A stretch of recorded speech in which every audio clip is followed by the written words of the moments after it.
기도하겠습니다. 좋으신 아버지 하나님 감사드립니다. 오늘도 주님의 은혜 가운데 하나님의 말씀과 성령의 능력의 역사심을 따라서 살아가는 하루가 되기 원합니다. 하나님, 내가 가진 이론이 예수 그리스도 앞에 순종하는데 장애가 되지 않게 합니다. 다 파괴되고 하나님의 말씀 붙들고 순종하는 하나님의 자녀로 오늘 이 하루 살아가게 하여 주옵소서. 예수 그리스도 이름으로 기도드립니다. 아멘. 하나님 말씀 보겠습니다. 데살로니가전서 5장 23절로 24절입니다. 평강의 하나님이 친히 너희를 온전하게 거룩하게 하시고 또 너희의 온 영과 혼과 몸이 우리 주 예수 그리스도께서 강림하실 때 흠없게 보존되기를 원하노라. 너희를 부르신 이는 미쁘시니 그가 또한 이루시리라. 아멘. 데살로니가전서 5장 23절로 24절을 본문으로 신념이라는 제목으로 말씀 은혜 나누겠습니다. 사람은 저마다 가치관이라는 게 있습니다. 신념이라는 게 있습니다. 그것에 따라서 어떤 선택도 나오고요. 그것에 따라서 인생의 방향과 인생의 모양들이 결정되고 나타납니다. 어린아이가 가끔 고집 부릴 때 있지 않습니까? 가끔은 뭐 잘못된 고집을 부릴 때도 있는데 그것을 올바른 길로 인도해주고 또 내려놓는 법을 또 가르쳐줘야 될 때가 있습니다. 저도 자녀들 키우다 보니까 그러한 때가 있더라고요. 근데 그 고집이라고 부르는 것이 정리를 하자면 어린아이의 어떤 신념, 걔는 그거 믿는 거예요.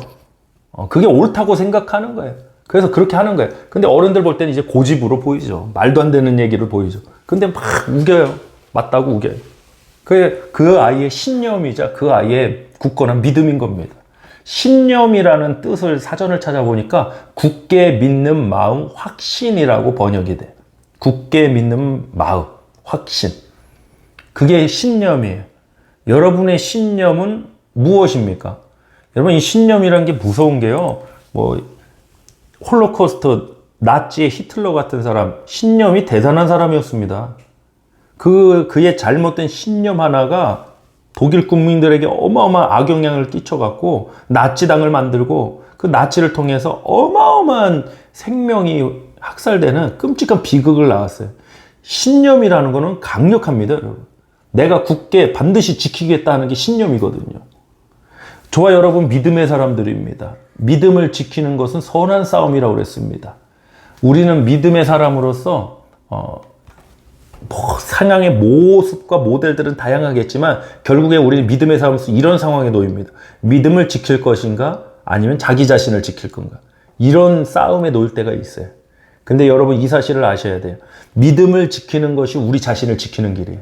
이게 우리의 고백이고 우리의 신념이었으면 좋겠어요. 다시 한번 정리하겠습니다. 믿음을 지키는 것이 내 자신을 지키는 것이다. 그러니까 내 자신을 지키겠다는 게 먼저 나오면요, 사울왕처럼 하나님 말씀 분명한데도 어기고 자기가 번제 드리고 그것도 잘한 것처럼 막 이렇게 해버립니다. 믿음을 지키는 것이 나를 지키는 것이다. 하나님 말씀을 지키는 것이 내 삶을, 내 존재를 지키는 것이다. 빌립보서 4장 6절로 7절 보겠습니다.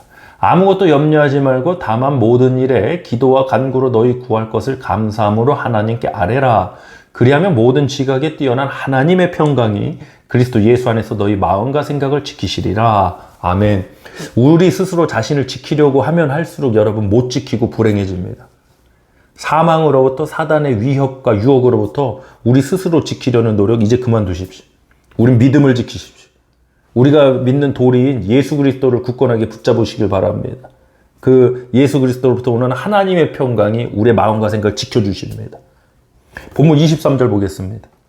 평강의 하나님이 친히 너희를 온전히 거룩하게 하시고 또 너희의 온 영과 혼과 몸이 우리 주 예수 그리스도께서 강림하실 때 흠없게 보존되기를 원하노라. 아멘. 우리를 온전하게 하고 거룩하게 하신 분 하나님이세요. 나도 아니고 그 누구도 아니에요. 또한 우리의 영혼과 몸을 온전히 본좋게 하신 분이 하나님이세요. 내가 하는 게 아니라는 겁니다. 24절도 보겠습니다. 너희를 부르신 이는 미쁘시니 그가 또한 이루시리라. 누가 이루십니까? 하나님이 이루신다는 거예요. 나는 믿음을 지키겠다. 나는 말씀을 지키겠다.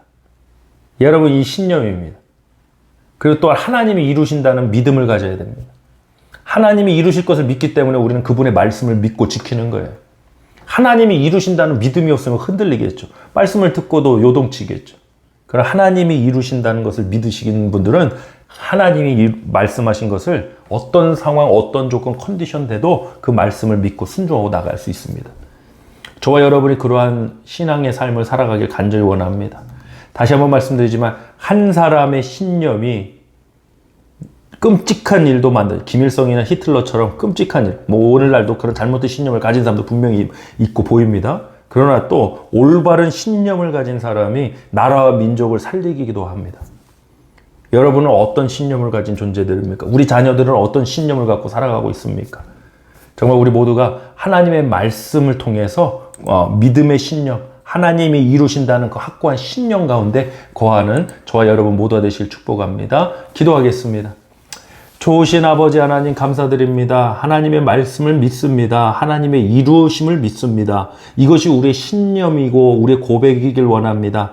하나님이 이루신다는 믿음이 없는데 하나님의 말씀을 어떻게 지킬 수 있겠습니까?